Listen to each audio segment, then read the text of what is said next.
नमस्कार। आज के विषय बा गिलकी के उन्नत खेती कैसे कइल जाए और गिलकी के खेती से कम खर्च में ज़्यादा मुनाफा कैसे कमाइल जाए। किसान भाई, गिलकी एगो बेल वर्गीय फसल है और गिलकी के खेती काफ़ी बड़ा पैमाना पर कइल जाला और गिलकी के खेती से काफ़ी अच्छा रेट भी देखे के मिल जाला। गिलकी के डिमांड मार्केट में सालों भर बनल रहेला, काहे कि गिलकी के प्रयोग बरसात, गर्मी या ठंड के मौसम में यानी हमेशा सब्जी के रूप में लोग इस्तेमाल करेला। किसान भाई, गिलकी के खेती के ही कहीं कहीं पे नेनुआ के खेती या तरोई के खेती भी कहल जाला। तो किसान भाई, गिलकी के खेती कब और कैसे आप कर सकत बानी, संपूर्ण जानकारी यह वीडियो के माध्यम से शेयर करे जात बानी। जैसे कि जलवायु, भूमि, उन्नतशील किस्म, अनुकूल समय, रोग बीमारी और रोकथाम और ज़्यादा पैदावार निकाले खातिर खाद, उर्वरक मात्रा यानी गिलकी के खेती खातिर तमाम महत्वपूर्ण टॉपिक यह वीडियो में हमनी के कवर करे वाला बानी जा। तक किसान भाई नमस्कार, हम मानी दीपक शाह और आप देखा तनी किसान भाई सबके प्रिय चैनल कृषि वाणी। किसान भाई, वीडियो शुरू करे से पहले चैनल पर पहला बार बानी तो चैनल के सब्सक्राइब करके अपन सपोर्ट जरूर दिखाई और साथ ही साथ वीडियो के लाइक करके दूसरा किसान भाई के पास भी वीडियो के शेयर कइल बिल्कुल ना भूली। तो किसान भाई, गिलकी के खेती खातिर सबसे ज़रूरी हो जाला अनुकूल समय। तो समय के ऊपर बात कइल जाए तो आप गिलकी के खेती गर्मी, बरसात या सर्द के महीना में भी खूब आसानी से कर सकत बानी। यदि आप बरसात के मौसम में गिलकी के खेती कइल चाहत बानी तो जुलाई या अगस्त के महीना गिलकी के खेती खातिर सबसे सूटेबल महीना मानल जाला। उहे गर्मी में जनवरी से फरवरी और सर्दी के महीना में सितंबर, अक्टूबर और नवंबर गिलकी के खेती खातिर काफ़ी परफेक्ट महीना मानल जाला। गिलकी के खेती खातिर उपयुक्त भूमि।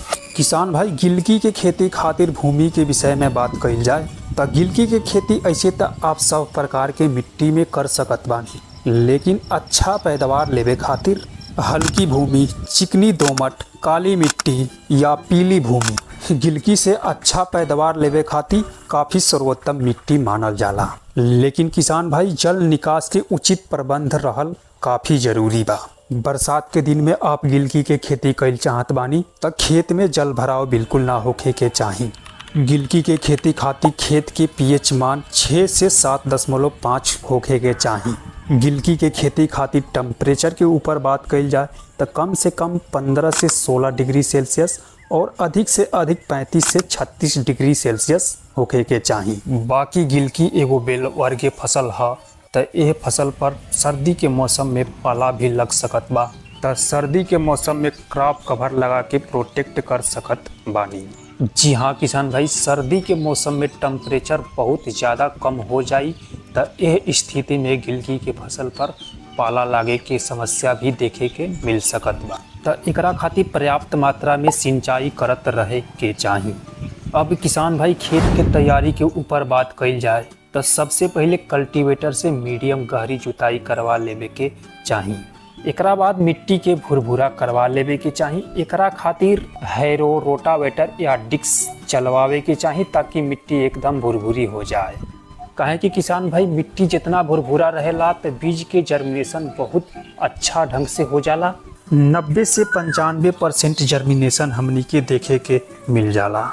और किसान भाई, खेत के तैयारी करत समय ही गोबर के खाद 1 से 2 टाली डलवा देवे के चाही। उन्नतशील किस्म।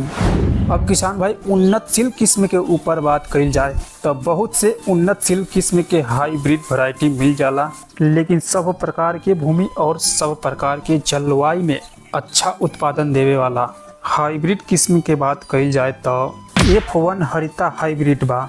ई एगो हाइब्रिड किस्म है और एकर फल गहरा काला और बेलनकार होला। काफ़ी अच्छा वैरायटी है, चुनाव कर सकत बानी। एकरा अलावा किसान सागर बा। ई हाई रिच सीड्स द्वारा विकसित एगो किस्म है, एकरा से बहुत ही अच्छा उत्पादन देखे के मिल जाला। एकरा बाद VNR के आलोक F1 बा। नामधारी NS 441 बा। ई सब किस्म बा जौना से काफ़ी अच्छा पैदावार देखे के मिल जाला और इस सब वैरायटी में अन्य वैरायटी के अपेक्षा रोग बीमारी के भी समस्या बहुत कम देखे के मिलेला। लेकिन किसान भाई हम तक कहब आप अपना एरिया के हिसाब से बीज के सिलेक्शन करी। आपके एरिया में आपके मंडी में कौन वैरायटी लोग ज़्यादा पसंद करेला, यह हिसाब से चुनाव करके खेत में लगाई। बीज उपचार। किसान भाई बुआई से पहले बीज उपचार कईल काफ़ी ज़रूरी हो जाला। यदि आप घर के बीज लगावत बानी तो बीज उपचार करे के ही पड़ी। गिलकी के बीज के रोग और तमाम प्रकार के कीट से बचावे खातिर बीज उपचार कर ली। एकरा खातिर आप बीज के फफूंदनाशक या जैविक उपचार से उपचारित कर सकत बानी।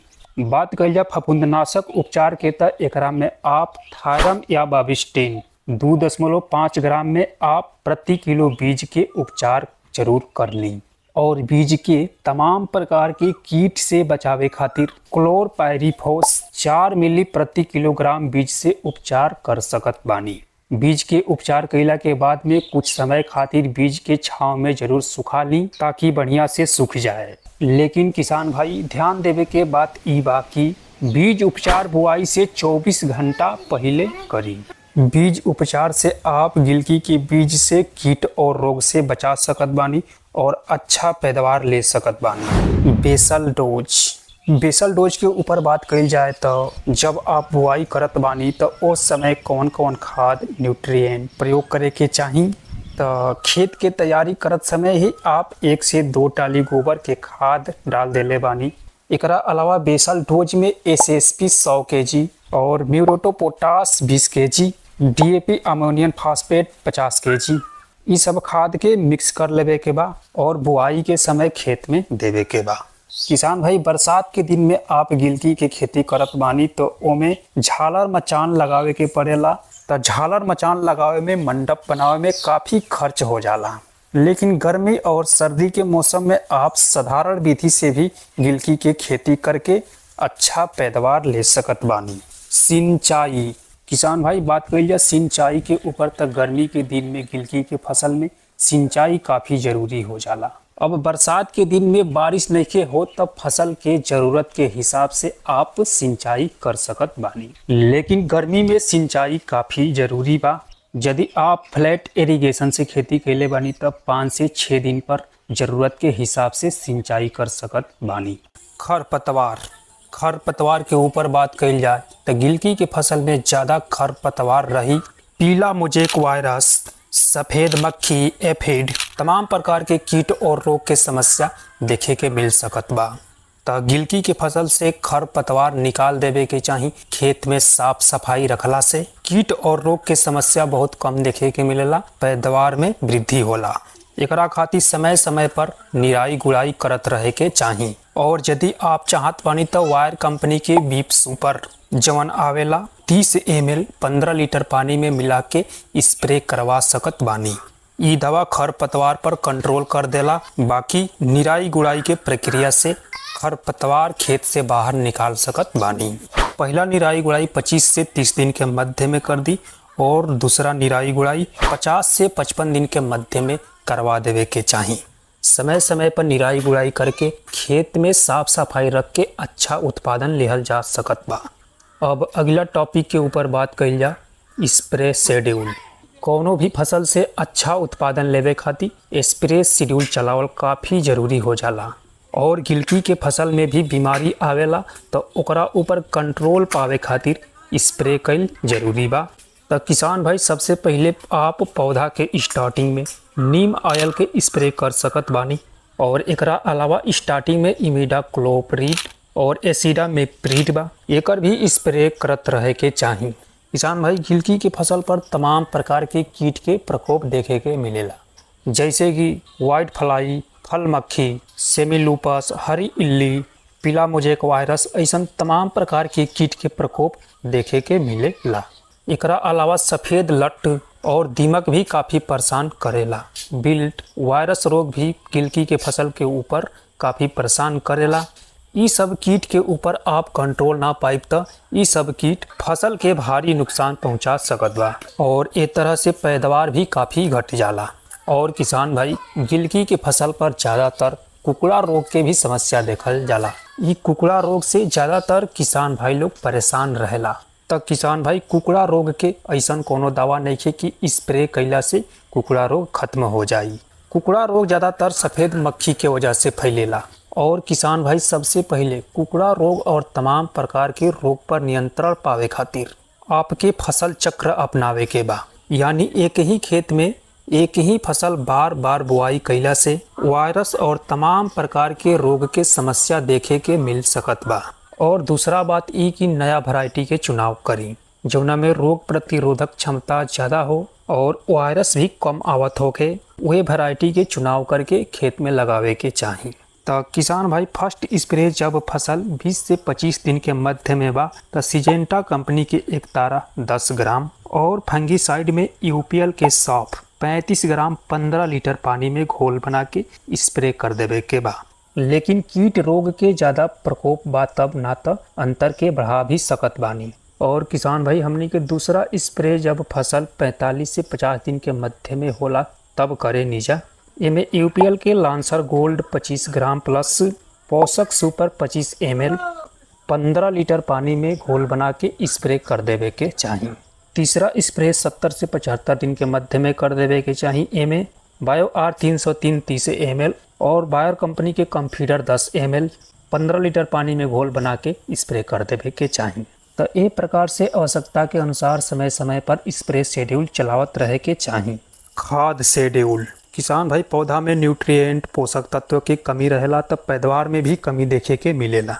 तब फसल से अच्छा पैदावार लेवे खातिर खाद शेड्यूल भी चलावल काफ़ी ज़रूरी बा। तो बात कल जाए खाद के तब फर्स्ट खाद में आप 30 से 35 दिन के मध्य में जब पौधा बा तो एमे दे सकत बानी। और मिक्रो न्यूट्रिएंट खाद 5 kg मिला के प्रति एकड़ के हिसाब से जड़ के पास देवे के चाहिए और खाद दिहला के बाद में सिंचाई कर देवे के चाहिए। सेकेंड खाद में जब हमनी के पौधा 60 से 65 दिन के मध्य में होला तब देवे नीजा। इमें यूरिया 35 से 40 kg ले लेवे के बा और सागरिका दानेदार 10 kg मिला के प्रति एकड़ के हिसाब से पौधा के जड़ से थोड़ा दूर देवे के चाहिए और एकरा बाद में सिंचाई कर देवे के चाहिए। एकरा से काफ़ी बेहतरीन लाभ देखे के मिल जाला। और एकरा साथ साथ गिलकी के फसल पर वाटर मैनेजमेंट कईल भी काफ़ी ज़रूरी बा। तो किसान भाई गिलकी के फसल में आप थोड़ा खेत सुखा सुखा के पानी देत बानी तो काफ़ी अच्छा रिजल्ट देखे के मिल जाला। फसल लंबा समय तक चलेला, निमाटोड जैसन समस्या ना देखे के मिलेला। वायरस ना आवे एकरा खातिर बीच बीच में ट्राइकोडर्मा के भी इस्तेमाल करत रहे के चाहिए और साथ ही साथ फसल चक्र भी अपना के चले के चाहिए। तो किसान भाई फसल के आप जितना अच्छा ढंग से मैनेजमेंट करके चलब तो कम से कम 5 से 6 महीना तक गिलकी के फसल से उत्पादन मिल सकत बा। तो किसान भाई आज की वीडियो में हमनी के गिलकी के फसल के सफल और वैज्ञानिक खेती करके ज़्यादा उत्पादन और ज़्यादा बेनिफिट कैसे कमाई जा ये विषय पर हमनी के चर्चा कैनी है जा। तो आशा करतनी कि आज की वीडियो आप सबके पसंद आयल हुई। वीडियो पसंद आयल होके तो वीडियो के लाइक करके चैनल के सब्सक्राइब कईल बिल्कुल ना भूली। वीडियो के अंत तक देखे खातिर बहुत बहुत धन्यवाद। अगला वीडियो में फिर से मिलल जाई नया जानकारी के साथ। तब तक खातिर दी इजाज़त। नमस्कार।